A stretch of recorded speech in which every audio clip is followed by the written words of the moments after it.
അവള് നോക്കുമ്പം എന്താണ് ഇപ്പം അമ്മ ഉണ്ട്, അമ്മയുടെ സ്പേസിൽ വളരെ ഹാപ്പിയാണ്, എനിക്ക് അമ്മയുണ്ട്, എനിക്ക് വേണ്ടപ്പോഴൊക്കെ അമ്മ ഇസ് വിത്ത് മീ. അതുപോലെ അച്ഛയുടെ സ്പേസിൽ ഭയങ്കര ഹാപ്പിയാണ്, എനിക്ക് വേണ്ടപ്പോഴൊക്കെ അച്ഛൻ ഉണ്ട്, അതും ഓക്കെയാണ്.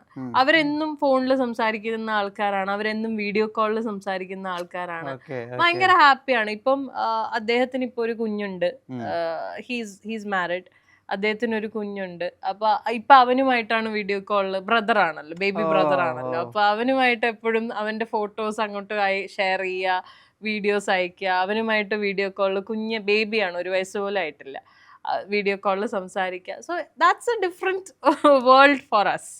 ഇത് ഞാൻ വേറൊരു കാര്യം ചോദിച്ചോട്ടെ, ഇത് നിങ്ങളുടെ തോട്ട് പ്രോസസ് ആയിരുന്നു ദാറ്റ് ഇപ്പം സാധാരണ ഇങ്ങനെ സെപ്പറേറ്റ് ആവുന്ന ആളുകളുടെ ഇടയിൽ ഈ പരസ്പര ബഹുമാനോ അല്ലെങ്കിൽ പ്രതിപക്ഷ ബഹുമാനം ഒന്നും അത്രത്തോളം ഉണ്ടായിക്കൊള്ളണം നിർബന്ധമില്ല. ഇപ്പം നമ്മൾ തന്നെ അങ്ങനത്തെ ആളുകളോട് സംസാരിക്കുന്ന സമയത്ത് ഇപ്പം കുട്ടികൾക്ക് പലപ്പോഴും ഒരാളോട് ഭയങ്കരമായിട്ട് അഫിനിറ്റി ഉണ്ടാവുക, മറ്റാളെ മൊത്തത്തിൽ ഒരു വെറുപ്പിൽ പൊതിയുക, പിന്നെ ഒരു റിയലൈസേഷൻ വരുമ്പോൾ ഇവർ രണ്ടുപേരും എൻ്റെ ജീവിതത്തിന്റെ ഭാഗം. അങ്ങനെയാണ് സാധാരണ സെലിബ്രിറ്റീസിന് എല്ലാ ഡിവോഴ്സിലും അങ്ങനെയാണ്. പക്ഷെ ആരും ഓവർ ദി ഇയേഴ്സ് സംസാരിക്കുമ്പോൾ എനിക്ക് മനസ്സിലായിട്ടുള്ള ഒരു കാര്യം എന്ന് വെച്ചാൽ നിങ്ങൾ തമ്മിൽ ആ ഒരു ബഹുമാനമുണ്ട് പരസ്പരം എന്നുള്ളത് കുട്ടിക്കും കൂടി അവെയർ ആണ് എന്നുള്ളതാണ്. അങ്ങനെ തന്നെ വേണം, അങ്ങനെ തന്നെയാണ്, അങ്ങനെ രണ്ടുപേരും ഡിസിഷൻ ആയിരുന്നു. അങ്ങനെ ഓബ്വിയസ്ലി നിർബന്ധമായിട്ടും അങ്ങനെ കോൺഷ്യസ്ലി ഒരു ഡിസിഷൻ എടുത്തത് തന്നെയാണ്. പിന്നെ ഈ പറഞ്ഞ പോലെ തുടക്കം മുതൽ ഇപ്പം ഞങ്ങൾ അങ്ങനെ ഒരു ഡിസിഷൻ എടുത്തു എന്ന് വെച്ചാൽ അങ്ങനെ സംസാരിച്ചെടുത്ത തീരുമാനമല്ല. തുടക്കം മുതലേ ഇപ്പോൾ അദ്ദേഹമാണെങ്കിലും എന്നെ പറ്റി ഒരിക്കലും, എന്നെയോ എൻ്റെ വീട്ടുകാരെ പറ്റിയോ ഒന്നും ഒരിക്കലും മോശമായിട്ട് കുഞ്ഞിനോട് സംസാരിച്ചിട്ടില്ല. അദ്ദേഹത്തിന്റെ വീട്ടുകാരും അതെ. തിരിച്ച് ഞാനോ എൻ്റെ വീട്ടുകാരോ ഒരിക്കലും അദ്ദേഹത്തിനെയോ അദ്ദേഹത്തിന്റെ വീട്ടുകാരെയോ മോശമാക്കി കുഞ്ഞിനോട് സംസാരിച്ചിട്ടില്ല. അവൾക്ക് അറിയാവുന്ന ഇത്രേ ഉള്ളൂ, അമ്മ അച്ഛ തമ്മില് ഒരു കമ്പാറ്റബിലിറ്റി ഇഷ്യൂ, അവർ തമ്മിൽ ഒന്നിച്ച് ഒരു കൂരയ്ക്ക് ഉള്ളിൽ കഴിയാൻ പറ്റാത്ത ഒരു സിറ്റുവേഷൻ, അതൊക്കെ അവൾക്കറിയാം. അവൾ കണ്ടിട്ടുള്ള സാഹചര്യങ്ങളും എല്ലാം തന്നെയാണ്. അതുകൊണ്ട് ഒരിക്കലും അവൾ ചോദ്യവും ചെയ്തിട്ടില്ല. അവൾക്കറിയാം ഇപ്പം അവളുടെ papa is in a very happy space, because പപ്പയുടെ കല്യാണം കഴിഞ്ഞു, പപ്പയ്ക്ക് വൈഫുണ്ട്, ബേബി ഉണ്ട്. അദ്ദേഹത്തിൻ്റെ വൈഫ് എൻ്റെ മോളുമായിട്ട് സംസാരിക്കുന്നുണ്ട്. So it's like A very ഭയങ്കര ഒരു ട്രാൻസ്പെറൻറ്റ് ബോണ്ടിങ് ആണ് എല്ലാവരും തമ്മിൽ. എല്ലാവരും ഹാപ്പിയാണ്, കുഞ്ഞ് ആരെയും വിഷമിച്ച് കാണുന്നില്ല, അവൾ ഇതുവരെ ഞങ്ങൾ ആരും സങ്കടപ്പെട്ട് കണ്ടിട്ടില്ല. എല്ലാവരും ഹാപ്പിയാണ്, എല്ലാവരും പരസ്പരം ഗിവ് ആൻഡ് ടേക്കിൽ പോയിക്കൊണ്ടിരിക്കുകയാണ്. അപ്പോൾ പിന്നെ അവൾക്ക് പിന്നെ അവിടെ ഒരു കൺഫ്യൂഷനോ ഒന്നും വരേണ്ട കാര്യമില്ലല്ലോ, നമ്മൾ അതിനൊരു ഓപ്പർച്യൂണിറ്റി കൊടുത്തിട്ടില്ല. ആയി എത്രമാത്രം ഹാപ്പിയാണ് ഇങ്ങനെ ഇത് ബിൽഡ് ചെയ്ത് ഇങ്ങനെ കൊണ്ടുപോകുന്ന? ഓബ്വിയസ്ലി ഞാൻ ഭയങ്കര ഹാപ്പി അല്ലേ. അതായത് ഇപ്പം over the time of years it is proven that ഒന്നിക്കേണ്ടിയിരുന്ന ആൾക്കാർ ഞങ്ങളല്ല എന്നുള്ളത് ഇപ്പൊ പ്രൂവ് ആയില്ലേ. ബിക്കോസ് അദ്ദേഹം കല്യാണം കഴിഞ്ഞപ്പോൾ അദ്ദേഹം വളരെ ഹാപ്പി ആയിട്ടുള്ള ഒരു സ്പേസിലാണ്, അവർ വളരെ ഹാപ്പി ആയിട്ടുള്ള ഒരു ഫാമിലി ആയിട്ട് മുന്നോട്ട് പോകുന്നു. ശരിയാണ്, ഞങ്ങളെ കണക്ട് ചെയ്യുന്ന ഒരു വളരെ ഇമ്പോർട്ടൻറ്റ് ബോണ്ട് ഞങ്ങൾക്ക് രണ്ടുപേർക്കും ഉണ്ട്, ഖുഷി. അത് ദൈവം തന്ന വലിയൊരു അനുഗ്രഹമായിട്ട് ഞങ്ങൾ രണ്ടുപേരും കരുതുന്നുള്ളൂ ഞങ്ങളുടെ ലൈഫിൽ. വലിയൊരു ഗിഫ്റ്റ്, കഴിഞ്ഞ ജന്മത്തിലൊക്കെ ചെയ്ത എന്തോ പുണ്യത്തിന് തന്ന ഗിഫ്റ്റാണ് മോള്. അല്ലാത്ത പക്ഷം ഞങ്ങൾ രണ്ടുപേരും ഞങ്ങളുടെ രണ്ടുപേരുടെയും ഇൻഡിവിജ്വൽ സ്പേസസിൽ വളരെ ഹാപ്പിയാണ്. ഇനിയും ഇങ്ങനെ തന്നെ മുന്നോട്ട് പോകുന്നത് ഇങ്ങനെ തന്നെ പോകും. ഞങ്ങൾ അവളുടെ എല്ലാ ഡിസിഷൻസും മ്യൂച്വലി തന്നെയാണ് എടുക്കുന്നത് ഇപ്പോഴും. അതുപോലെ എനിക്ക് എന്തെങ്കിലും അവളുടെ കാര്യത്തിൽ ബുദ്ധിമുട്ടൊക്കെ ഉണ്ടെങ്കിൽ ഞാൻ ആദ്യം വിളിച്ച് പറയുന്ന ആളും അദ്ദേഹം തന്നെയാണ്. ഇങ്ങനെയൊക്കെ ഉണ്ട് കേട്ടോ, ഒന്ന് സംസാരിച്ചോളൂ എന്ന് പറയുമ്പോൾ he will talk to her. I think that is how it should be. It should work. You should create അങ്ങനത്തെ ഒരു സ്പേസ് നമ്മൾ മക്കൾക്ക് ക്രിയേറ്റ് ചെയ്ത് കൊടുക്കണം. നമ്മൾ ഇപ്പോൾ നമ്മൾക്ക് രണ്ടുപേർക്കും ഒന്നിച്ച് പോകാൻ പറ്റിയില്ല എന്നുള്ളത് നമ്മുടെ പ്രശ്നമാണ്, എൻ്റെയും അദ്ദേഹത്തിൻ്റെയും പ്രശ്നമാണ്, ഞങ്ങളുടെ തെറ്റുകളാണ്, ഞങ്ങളുടെ മിസ്റ്റേക്സ് ആണത്. അതിൻ്റെ ഇടയിൽ ഒരു കുഞ്ഞിനെ നമ്മൾ കഷ്ടപ്പെടുത്തേണ്ട ആവശ്യമില്ല. അപ്പം അവർക്ക് വേണ്ട ഹാപ്പി സ്പേസ് അല്ലെങ്കിൽ അവർക്ക് വേണ്ട വളരെ സമാധാനപരമായ ഒരു സ്പേസ് ക്രിയേറ്റ് ചെയ്ത് കൊടുക്കുക എന്ന് പറയുന്നത് എല്ലാ പാരൻസിൻ്റെയും ഉത്തരവാദിത്വമാണ്. അത് കോൺഷ്യസ്ലി ചെയ്തു കൊടുക്കുക. നിങ്ങൾക്കും അപ്പം ആര്യയുടെ ചൈൽഡ്ഹുഡും വളരെ നല്ലതായിരുന്നു കൊണ്ടാണോ you believe that your childhood should be colorful, beautiful? Definitely. എനിക്ക് മുന്നിലുള്ള ഏറ്റവും നല്ല എക്സാമ്പിൾ എൻ്റെ അച്ഛനും അമ്മയല്ലേ.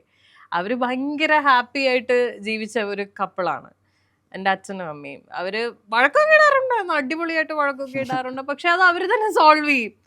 കൂടിപ്പോയ 1-2 ദിവസം മിണ്ടാണ്ടിരിക്കും, 3-ാമത്തെ ദിവസം രണ്ടുപേരും വീണ്ടും ചക്കരയടയാണ്.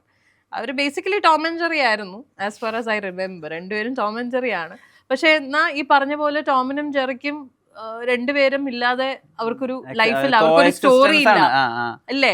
ടോം ഇല്ലാണ്ട് നമുക്ക് ജെറിയെ ഇമാജിൻ ചെയ്യാൻ പറ്റില്ല, ജെറി ഇല്ലാണ്ട് ടോമിനെ ഇതേ സിറ്റുവേഷൻ തന്നെയായിരുന്നു എൻ്റെ അച്ഛനും അമ്മയും. സോ അതൊക്കെ കണ്ടു വളർന്നോണ്ടായിരിക്കാം യുനോ എനിക്ക് കുഞ്ഞിന് നമ്മൾ ഒരിക്കലും ഒരു മക്കളും അച്ഛനമ്മ കാരണം ഒരു മാനസികമായ ഒരു ബുദ്ധിമുട്ടിൽ ഏർപ്പെടരുതെന്ന് എൻ്റെ ആഗ്രഹമാണത്. എനിക്ക് പിന്നെ എൻ്റെ മോളുടെ കാര്യത്തിൽ എനിക്കത് വാശിയായിരുന്നു. അങ്ങനെ ഒരിക്കലും കുഞ്ഞൊരിക്കലും അങ്ങനത്തെ ഒരു സിറ്റുവേഷനിൽ വരരുത് എന്നുള്ളത്. വന്നിട്ടില്ല, വരുത്തിയിട്ടില്ല, ഞങ്ങൾ രണ്ടുപേരും. വെഞ്ചറിങ് ഇൻ ടു ബിസിനസ് അത് വേറെ തന്നെ ഒരു പരിപാടിയല്ലേ? ഇങ്ങ് പൈസ വരുന്നു, ടാലി ആക്കണം എക്സ്പെൻഡിച്ചർ, അത് നമ്മൾ കസ്റ്റമേഴ്സിനെ ഹാപ്പി ആക്കണം, കംപ്ലൈൻറ്റ്സ് വരാൻ പാടില്ല, അങ്ങനെ കുറേ ഏരിയ ഉണ്ട്. അത് ആർട്ടിസ്റ്റിക് സ്പേസ് എന്നല്ലാതെ നമ്മൾ കൊമേഴ്ഷ്യൽ ആയിട്ട് തന്നെ ചിന്തിക്കേണ്ട ഒരു ഏരിയ ആണ് അവിടെ നിൽക്കുന്നത്.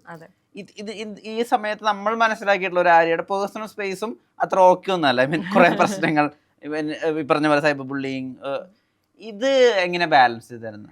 ബാലൻസ് ചെയ്തെന്ന് വെച്ചപ്പോൾ ഞാൻ പറഞ്ഞില്ലേ, സൈബർ ബുള്ളിങ് ഒക്കെ ഈ പറഞ്ഞ പോലെ തുടക്കകാലത്ത് ഒരു പരിധിവരെ ബാധിച്ചിട്ടുണ്ടെങ്കിലും പിന്നീട് നമ്മൾ അത് റിയലൈസ് ചെയ്യും, അക്സെപ്റ്റ് ചെയ്യുകയാണ് ചെയ്തത് പിന്നീട്.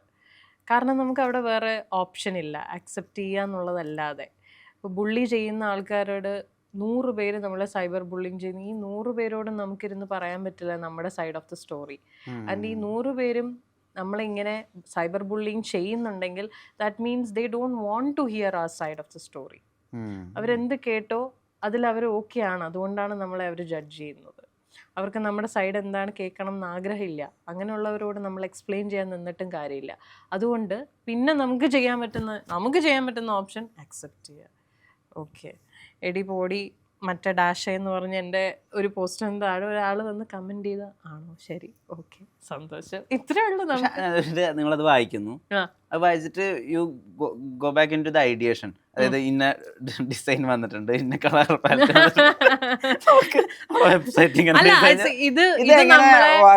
ഇത് നമ്മളെ വിഷമിപ്പിക്കുന്നില്ല എന്ന് ഞാൻ ഒരിക്കലും പറയില്ല. അങ്ങനെ പറഞ്ഞാൽ അത് കള്ളത്തരമായി. വിഷമിപ്പിക്കാറുണ്ട് ഭയങ്കരമായിട്ട്.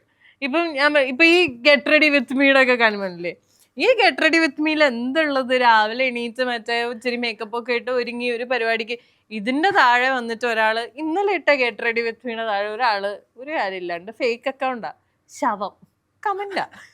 ഞാൻ ഇരുന്നിട്ട് ഇങ്ങനെ ആലോചിച്ചു, ഈശ്വര ഇത് എന്തിനാണ് ഇതിന്റെ അടിയിൽ ഇങ്ങനെ ഒരു കമന്റ്, എന്തിനാണ്? അപ്പൊ അവർക്ക് എന്തോ ഇപ്പൊ ഞാൻ ഇത് പറയുമ്പോ ചിരിക്കുക ചെയ്യണത്. ഇത് തന്നെ ഒരു 4-5 വർഷം മുന്നേ ആയിരുന്നെങ്കിൽ ഞാൻ ചിലപ്പോൾ ഇരുന്ന് കരയുണ്ടാവും, എന്തിനാള് എന്നെ ശവം എന്ന് വിളിച്ചെന്ന് വെച്ചിട്ട്. ആ ഒരു ഫേസ് എനിക്ക് ഉണ്ടായിരുന്നു, അത് കഴിഞ്ഞു. ഇപ്പൊ ഞാൻ ഇരുന്നിട്ട് ചിരിക്കുക, ശവം കൊള്ളാലോ, നന്നായിട്ടുണ്ട്, എന്ത് കാര്യത്തിനാണോ ഇയാൾ എന്നെ ശവം എന്ന് വിളിച്ചത്. ഇപ്പൊ ഇങ്ങനെ പറഞ്ഞ് ചിരിക്കാനേ എനിക്ക് തോന്നുള്ളൂ. സോ നമ്മൾ ഈ പറയുന്ന പോലെ ഒരു യുനോ ആസ് ഐ സെഡ്, ഇത് നമ്മൾ യൂസ്ഡായി. പിന്നെ കാലം പോകും തോറും നമുക്ക് മെച്യൂരിറ്റി വരുമല്ലോ. അതാ ഞാൻ പറഞ്ഞു, നമുക്ക് മനസ്സിലായി ഇതിൽ ഇനിയിപ്പോൾ ഒന്നും ചെയ്യാനില്ല, അക്സെപ്റ്റ് ചെയ്യുള്ളൂ. കമന്റ് വായിക്കുന്ന കുഴപ്പമില്ല. അടുത്തത് അതാ എൻ്റെ കോമഡി. ഇപ്പൊ എൻ്റെ ബിസിനസ് ഞാൻ 80% ഞാൻ ഹാൻഡിൽ ചെയ്യുന്ന എൻ്റെ ഫോണിലാണ്, ഇൻസ്റ്റഗ്രാമിലാണ്. അപ്പം എൻ്റെ ഫോണിൽ 2 ഇൻസ്റ്റ സൈൻഡ് ഇൻ ആണ്. എൻ്റെ പേഴ്സണൽ ഇൻസ്റ്റയുണ്ട്, എൻ്റെ ഒഫീഷ്യൽ ഇൻസ്റ്റയുണ്ട്. അപ്പൊ ഇടയ്ക്കിടയ്ക്ക് എൻ്റെ ഒഫീഷ്യൽ ഇൻസ്റ്റയിലും ഞാൻ തന്നെയാണ് കയറി കസ്റ്റമേഴ്സിനെ ഹാൻഡിൽ ചെയ്യുന്നത്. അപ്പൊ ഇവിടെ നിന്ന് ഈ കമന്റ് വായിച്ചിട്ടായിരിക്കും ഓക്കെ സൂപ്പർ എന്ന് പറഞ്ഞാൽ 2 സെക്കൻഡ് അപ്പുറത്ത് ക്ലിക്ക് ചെയ്യുന്നു, മറ്റേ പ്രൊഫൈലിൽ പോകുന്നു, കസ്റ്റമർക്ക് റിപ്ലൈ കൊടുക്കുന്നു. എന്നെ ബാധിക്കുന്നില്ല സത്യം. ഞാൻ അതാ പറഞ്ഞത്, ഒരു മരവിപ്പാണ് ഇപ്പൊ ഇതൊക്കെ വായിച്ചു കഴിയുമ്പോഴേ. It's okay. ഐ മീൻ അവർ അത് എന്നെ അങ്ങനെ 2 പറയുന്നുണ്ട്, അവർക്ക് ഇന്ന് രാത്രി സുഖമായിട്ട് ഉറങ്ങാൻ പറ്റുന്നുണ്ടെങ്കിൽ അത് ഉറങ്ങിക്കോട്ടെ, ഒരു ബുദ്ധിമുട്ടും ഇല്ല. ഞാൻ അപ്പോൾ തന്നെ അപ്പുറത്ത് പോയി ഒരു 2 സാരി വെക്കുമ്പോ എനിക്ക് മനസ്സമാധാനം. ഇങ്ങനെയാണ് ഞാനിപ്പോ ഹാൻഡിൽ ചെയ്ത്. This is how I balance. ഇവിടെ ഒരു നെഗറ്റീവ് കമന്റ് അപ്പൊ തന്നെ അപ്പുറത്ത് കയറിയിട്ട് ഒരു 2 ഓർഡർ എടുത്തു കഴിഞ്ഞാൽ എനിക്ക് മനസ്സമാധാനം, ഓക്കെ, തൃപ്തി. ഇപ്പം ആരുടെ വർക്ക് ചെയ്യുന്ന കുറച്ചുകൂടി യങ് ആയിട്ടുള്ള ആളുകൾ ഉണ്ടാവുമല്ലോ, അല്ലെങ്കിൽ പരിചയമുള്ള യങ് ആയിട്ടുള്ള ഉണ്ടാവുമല്ലോ. അപ്പൊ അവര് when the speak about love, marriage, അതൊക്കെ ആരുടെ അടുത്തൊരു ഒപ്പീനിയൻ ചോദിക്കുന്ന ഒരാളുണ്ടെന്ന് വിചാരിച്ചോ. അപ്പൊ അവരൊക്കെ ഒരു 10 വയസ്സ് താഴെയുള്ള ഒരാൾ വന്നിട്ട് അങ്ങനെ ഒപ്പീനിയൻ ചോദിക്കുന്നുണ്ടെന്ന് വെച്ചപ്പോ, ഞാൻ മാരി ചെയ്യാൻ പോവാണ്, ഞാൻ ഇപ്പൊ ഒരു റിലേഷൻഷിപ്പിലാണ് എന്നൊക്കെ വിചാരിക്കുക. അപ്പം ഇപ്പൊ നമുക്ക് ആദ്യം മാരേജ് എടുക്കാം. സോ ഇപ്പം ഞാൻ മാരി ചെയ്യാൻ പോവാണെന്ന് പറയുമ്പോൾ എന്തായിരിക്കും അവർക്ക് കൊടുക്കുക, അല്ലെങ്കിൽ എന്തായിരിക്കും അവരോട് പറയുക? ടൈം എടുക്കണം എന്നാണോ പറയുക, അതോ ഇത് മാരേജ് ഇല്ലാണ്ട് നമുക്കിത് പോസിബിൾ ആണെന്നാണോ പറയുക? എന്താ കാര്യം പറയുക? If you are very very very sure about this person, go ahead. ഒന്നും നോക്കാനില്ല, ഗോ അഹെഡ്. പിന്നെ മാരേജ് ഒരിക്കലും 50-50 അല്ല, ഇറ്റ് ഈസ് നെവർ 50-50. അങ്ങനെ നമ്മൾ വിചാരിക്കുന്നുണ്ടെങ്കിൽ അതാണ് ഏറ്റവും വലിയ mistake. Marriage is never 50-50. It can be 80-20, can be 70-30, can be 60-40, it can be 90-10. ചിലപ്പം 90 ഞാനായിരിക്കും, 10 അദ്ദേഹമായിരിക്കും. വേറൊരു പോയിന്റിൽ ചിലപ്പം 10 ഞാനായിരിക്കും, 90 അദ്ദേഹമായിരിക്കും. ബേസിക്കലി മാരേജ് എന്ന് പറയുന്നത് ഇറ്റ്സ് എ കമ്പാനിയൻഷിപ്പാണ്. മനസ്സിലായോ? നമ്മൾ എന്ത് സിറ്റുവേഷനും ആയിക്കോട്ടെ, ആ സിറ്റുവേഷനിൽ ഞാൻ പറഞ്ഞില്ല, ഇപ്പോൾ 90 എന്ന് പറയുന്നത് അദ്ദേഹമാണെങ്കിൽ ആ ബാക്കി 10 ഇടാൻ ഞാൻ കേപ്പബിൾ ആയിരിക്കണം.